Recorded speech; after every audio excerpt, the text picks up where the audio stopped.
Hello, and you're all very welcome along to the latest Champ.ie podcast, Ireland's premier horse racing podcast in association with Boyle Sports, Gorham Park Racecourse, EJ Menswear and Shamrock Thoroughbreds. As they race up the hill towards the finish, Hark the Herald here on Perry Pass has absolutely bolted up under Paul Townend. On Perry Pass won by wide margin. On the final 150 yards, it's Irish point for Marie National, who's coming with every stride. They're going to the line. Irish point, Marie National on the near side. If you haven't already, be sure to like this video and subscribe to the Champ.ie YouTube channel, as it helps to get horse racing content out there to the wider audience. We look forward to reading all your hashtag 5cast selections in the comments section below. Enjoy the show. Boyle Sports. Don't just bet, choose wisely. Hello, and you're all very welcome along to Champ.ie's episode 33 of the season. Flying through it. It's Aintree time, though. The 3 days of the Aintree Festival. Daily videos coming your way here. And a big thank you to our sponsors, EJ Menswear, where, of course, you can still get that tailored bundle for $2.99. To Gorham Park, of course, with the big classic coming on the June bank holiday weekend. The winter champion at Dundalk, Stephen Torn. Big congratulations to him on his first season as a trainer. And Boyle Sports, they've you covered this weekend. 6 places on offer on the national. Boyle Extra card holders, of course, money back second, third and fourth with your Boyle Extra card on selected races, as well as money back second to the SB favourite, and lots of extra place value to be had as well. Day one of Aintree, Barry, we kick it off with a cracking Grade 1. Yeah, 4 Grade 1s back to back on Thursday. Really looking forward to it, Dave. And I think it's lovely, isn't it? Midweek, it gets us really, really excited, building up to the national. Django Bay, 5-2 at the top of the market with Boyle Sports for the Manifesto Novices Chase Grade 1. And I suppose he fell over the line, really, didn't he? And picked up the pieces, stayed on very, very late, did his best work at the finish. He's a really good jumper, Django Bay. That was, of course, in the Arkle Chase. We thought Majborough was unbeatable, and I'm not entirely sure of the strength of that form, because I don't think Majborough fired in the Arkle. I think Django Bay definitely picked up the pieces. Stepping up and trip will help him, but I'm willing to swerve him, Dave. We've just had one winning favourite in the last 15 renewals of the Manifesto Novices Chase. So favourites don't have a good record in the race. And look, UK trainers actually do, because they've taken out 7 of the last 10, which leads me on to my selection, Gidley Park. Who I think there could be an awful lot more to come from him. I've never hidden my regard for Gidley Park. He's a big scopy chaser, achieved plenty over hurdles. I think achieved the rating of 138, was 6th in a Bartlett when he didn't fire over 3 miles on heavy ground. And his only defeat, I suppose, over hurdles did come on really testing ground. So being by walk in the park out of a presenting mare, I think the nicer ground will really suit him, and stepping up and trip to 2.5 miles. I think, look, he hasn't much to find on official ratings, Dave. His jump in the last day at Windsor was brilliant. And arguably, that's probably the best piece of form coming into the race, because Caldwell Potter went on to bolt up, didn't he, in the novice handicap chase by 6 lengths. And, I suppose Gidley Park has beaten Caldwell Potter at Windsor, and Caldwell Potter had his ideal ground conditions on that occasion. So the Arkle, for me, I'm not entirely sure about the overall form there. And Perry passes 3 pieces on for the first time. He's, I suppose, looking at him, he's on a recovery mission. He won at Aintree last year, but I'm willing to swerve him. And Croke Park, I suppose, 2.5 miles around Aintree on quicker ground. Gordon Elliott's stable form at the moment. To me, it's a question mark. 1 winner in his last 31 saddled runners, 3% strike rate. Didn't have a particularly good Cheltenham Festival. So for me, it's Gidley Park all the way, 9-2. I think if you shop around, Dave, you'll get 11-2. That to me looks cracking value. There's more to come from him. Yeah, I agree with you, Barry. I think that's the one, and it's good to see that he's lining up to not the most straightforward. It's obviously had plenty of issues in the past, but I think Gidley Park is going to be hard to beat in our opening race on day 1. We move on to the second Grade 1, of course, the Juvenile Hurdle, and well, put your hands together, Barry. Couldn't have been any more impressive for JP at Cheltenham. Joseph O'Brien, Mark Walsh back on board, 7-4 favourite for the second of the Grade 1s on day 1. Yeah, let's get on with it, Dave. Nat pick of day 1 of Aintree. I have to say that Put Your Hands Together took a massive step forward for nicer ground at Cheltenham, really, and looked absolutely chucked in. It was the way in which this son of Caravaggio, can't believe it, I'm saying I'm napping a son of Caravaggio over jumps at Aintree, but the way he travelled through his race at Cheltenham, really eye-catching, jumped brilliant, and was a ready winner, really, wasn't he, of the Fred Winter. And just looking at, I suppose, Mark Walsh at the moment, JP has won this race twice in the last decade with Zenta and Defi Desai. So he's a good record in the race. And Mark Walsh, 34% strike rate at the moment. I think he's had 8 winners in the last 2-week periods, or 3-week period, should I say. So Mark Walsh, it's all pointing in the direction of put your hands together. 3 of the last 4 winners of this Grade 1 Juvenile at Aintree went off favoured. Life Conti for me, look, I think the form is a bit suspect, Dave. He's only had 2 starts on the race course. The form isn't working out well. If there was to be a danger, I was very impressed with the performance of Filiburstering for Harry Derham up at Kelso. That didn't run, obviously, at Cheltenham. I thought that was a good run. He's double figures. He might be the biggest dangers, but I think there's plenty in here with questions to answer. Stablemate, second favourite, Naturally Nimble. He obviously swerved Cheltenham. But for me, put your hands together. He looks one, very much going in the right direction. And at 7-4, he's been well backed. To me, it's the nap pick of day one. Yeah, it's going to be my next best nap to come in the final race on day one. Third of the Grade 1s is the Bold Chase, of course. Cracking race to look forward to here. Spillane Tower, of course, was last when he disappointed at Kempton. But after speaking with Jimmy Mangan at the Gorham Park, big day, of course, Thyestes days, just didn't travel the best across. And Spillane's Tower can bounce back here. Interestingly, Patrick Mullins takes the mount on Gaelic Warrior and Paul Townend on board Embassy Gardens, Barry. Yeah, like Willie Mullins has a 13% strike rate at Aintree over the course of the last 5 seasons. And that's considerably down, I suppose. If you look at Willie Mullins' strike rate across the board, that's actually, tracking under. So, Gaelic Warrior, obviously, Paul Townend not on board, had to be a massive negative for me. Not so much that Patrick Mullins can't ride Gaelic Warriors, the fact that Paul Townend has chosen Embassy Gardens. So he's on a big, recovery mission. Gaelic Warrior stepping up and triple. It'll be very interesting to see how he gets on. But I suppose looking at the overall field, Stage Star, High Senior, Embassy Gardens, they all have question marks over their name at the moment. And to me, it's A versus B. Grey Dawning versus Spillane's Tower. And you mentioned that disappointing run from Spillane's Tower, Dave, at in the King George. He actually ran on to finish 5th. Grey Dawning was pulled up in the King George and is 0 from 3 around Aintree. So I actually thought you could side with Jimmy Mangan's charge here. His form on yielding ground, I suppose he probably would appreciate maybe a little bit more dig in the ground. I mean, he's a big strapping son of walking the park. On pedigree, I think, decent ground, he'd be well suited by it. But I think, good to soft ground, it'd probably be okay for him. Grey Dawning, I mean, scraped over the line. Well, it was a good performance in fairness at Kelso, but he's beaten the Grand National contender by 2 lengths at Kelso. It's hardly, it's hardly absolutely brilliant Grade 1 form here. I think arguably the standout piece of form in the race is Spillane's Tower, second in the John Durkin to fact final. That form has worked out well. So if you can forgive Spillane's Tower not firing in the King George, an extra furlong here I think will actually suit him as well. The nicer ground, I don't think it'll inconvenience him. And as we said, Mark Walsh on board. He's rated £3 higher than Grey Dawning, who I mentioned had that absolute grueler at Haydock and disappointed in the King George. So the jury's out on him. And look back at his Turner's form as well from Cheltenham, David. Ginny's Destiny second. To me, it didn't look the strongest Grade 1 in the world that he won at Cheltenham as a novice chaser. So Spillane's Tower 100 to 30, definitely the value. I can see him contracting massively. Yeah, Spillane's Tower I'm going to go with as well in that 255. Well, we've had the Battle of Constitution Hill and Lossiemouth once this season. We're finally getting another battle, but the market is telling us that Lossiemouth continues to be very strongly supported. 6-4 currently as we record at Boyle Sports, and you can have Constitution Hill at 8-11, Barry, in the big one on day one, of course, which is the Aintree Hurdle.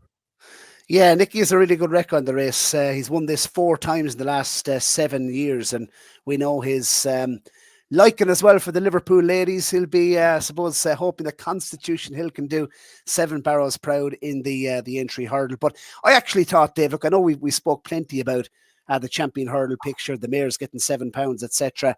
Constitution Hill, to my eye, I know he fell a long way out. He didn't look to be maybe travelling with the same zest I thought in the champion hurdle. And as well as that, Dave, as well, I think probably the most underwhelming of his Grade 1 victories to date did come at Aintree over 2.5 miles. So I'm not entirely sure stepping up and trip is a positive for him. Lossiemouth, we know she's proven over the distance. It might actually help her out. The ground isn't going to be an issue. And to me, it was probably I know she was in against Mares she was entitled to beat, but I thought I was blown away by her performance in the Mares Hurdle. I actually thought it was the performance of the week. Beating Jade de Grugy, who's rated 151 by 7 lengths on the proverbial bridle, without even getting a flick off Paul Townend. I mean, she won so easy. She made Jade de Grugy look like a 120 rated handicap hurdler. That was a seriously good performance. Obviously, if Constitution Hill brings his A game, he's a serious rival. But at the prices, look, 13-8, 4-5. If you're asking me the question, it's A versus B once again here, Dave. But to my eye, 13-8. I know which one I'm backing. She's the value pick, and I think she'll win.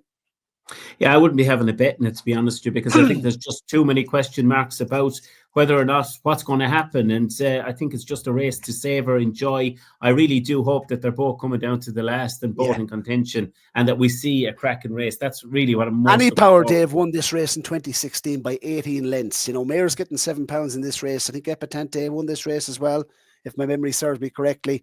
Mayor's getting £7 in here. Over 2.5 miles, they can be dangerous. So look, I just say it's an absolute. I'm delighted we get to see it, Dave. Yes, absolutely. And as I said, I hope we do get to see a proper race between these two superstars. Right, we'll head into our first ad break, and we'll be back then to look at the final 3 races on day 1 of Aintree. From Dundalk to Longchamp, from the Galway races to the Breeders' Cup, Shamrock Thoroughbreds have taken owners all over the world. Tiger Bell in front, holds them.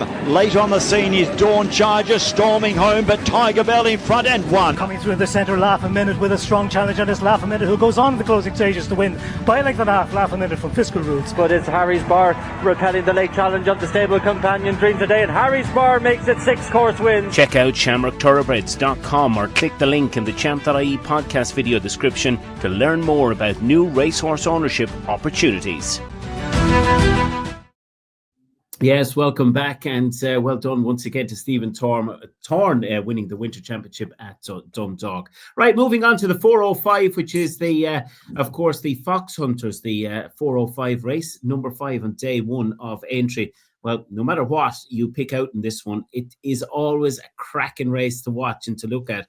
Famous Claremont, I thought, had a big chance in this one. He's currently in around 11-2. Pat Doyle runs Lifetime Ambition is 4-1 favourite. But my selection here is Ed Walker's chance. Will Biddick is on board. My Drogo, he's on a hat-trick bid. He won at Exeter. And last time out at Haydock, I was very impressed the way he beat Gracchus de Bam and Jet Plane on that occasion. And Will Biddick, certainly a very, very talented rider. Ed Walker's charge, My Drogo, will do me nicely in this one. Barry, what's your take on it?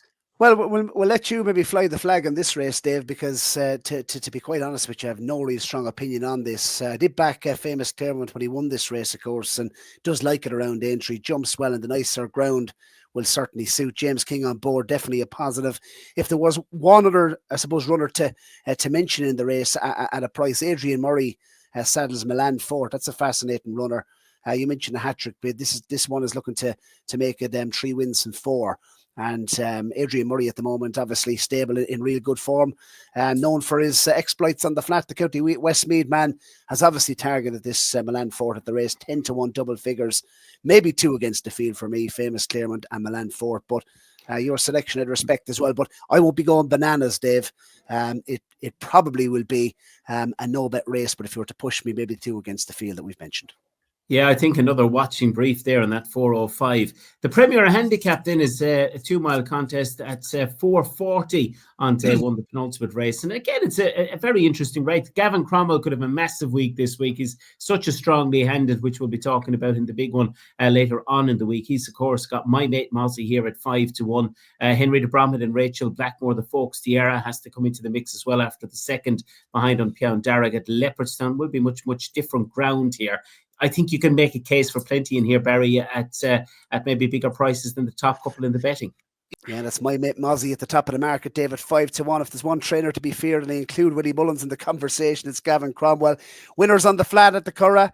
Cheltenham Festival Gold Cup winning trainer at the moment, Gavin Cromwell. My Mate Mozzie, I know he's capable of, I suppose Gavin Cromwell is capable of wonderful things at the moment, but I'd be surprised if there wasn't one or two better handicap than my mate Mozzie. He'll run his race, but a 5-1 wouldn't be for me. Vaux Tiara looks laid out for the race. Henry's won it twice in the last 5 years. But I think we've only had 3 Irish trained winners in the last 21, Dave.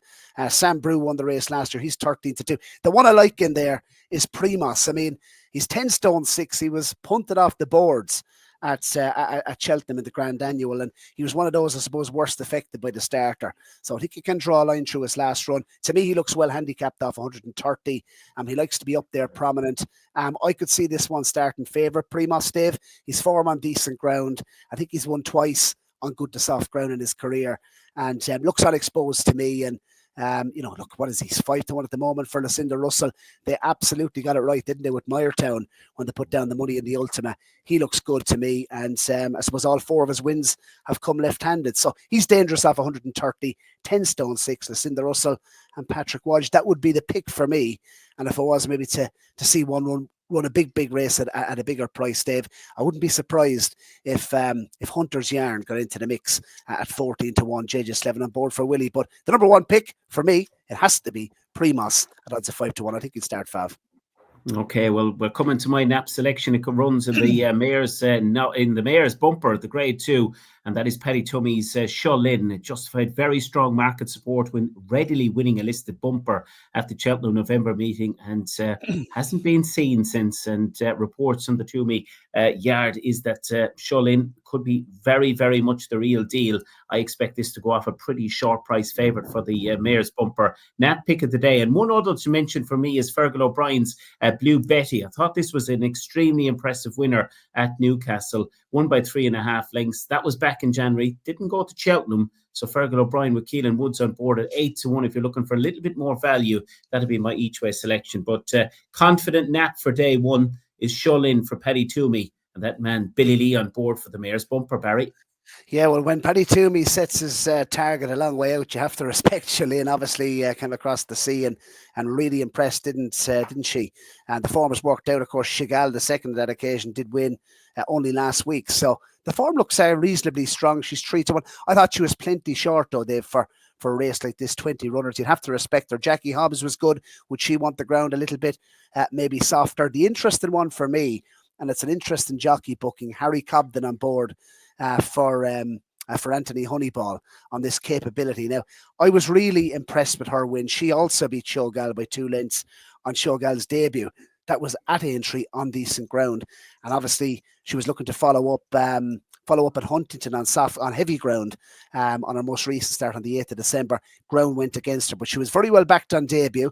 I remember was working on the day, and they piled into her. Harry Cobden on board once again. He knows the mare. She's double figures. She's 12-1. She's my each way pick in the race. This daughter of Authorized. She's talented. She's form linked in with the favourite. The favourite's 3-1. She's priced up at 12-1, and Harry Cobden's on her back. So capability for me, probably the biggest price each way bet of the day. I think she's a big chance in the bumper. Yeah, crack a day racing day 1. Hopefully you out there are going to find plenty of winners. Barry and myself will be back with day 2 and day 3 picks this week. But from this episode of Champ.ie, thank you for joining us and good luck with your bets on day 1 of Aintree. Yeah, just to mention as well, 2 tickets to the Boyle Sports Irish Grand National. Down below, let us know your selections, all 7 selections for day 1 of the Aintree Festival. At the end of the week, we will announce a winner. We have a couple of prizes to tidy up heading into the Boyle Sports Irish Grand National next week. But 2 tickets to the National, all you have to do to be in with a chance, all 3 days of Aintree, put in your 7 selections, 3 winners or more to qualify for the draw, and we'll announce a winner next week, building up to Fairyhouse. So really looking forward to next week as well, Dave. It's all go, and we look forward to building up to the National. That'll be on day 3 of Aintree, but it has been episode 33, Dave, I believe, of the season. We're racking up the numbers. Yes, so hello, Barry Doyle from the Champ.ie podcast, Ireland's Pony Horse Racing podcast. I'm here with my co-host, David Burns, and we're here in Sligo Town, David, in EJ Menswear, and EJMenswear.com. Fantastic season ahead. EJ has kindly partnered up with us to be the men's fashion partner with Champ.ie for the season. And David, we're suited and booted. You're looking sharp. Yeah, well, thanks very much. And this fantastic bundle and this outfit we're wearing is costing $2.99. It sets you up beautifully for the racing season ahead, which includes Leopardstown at Christmas, Thyestes Day at Gorham Park, and of course, if you want to go even bigger, you can get togged out for the Cheltenham and Aintree festivals later on in the season. Absolutely, and of course, check out the Champ.ie podcast right throughout the season, Mondays and Thursdays, and look at the offer, the tailored bundle for the racing season, $2.99, blazer, shirt, chino, socks and shoes. What's not to like, lads? Check out djmenswear.com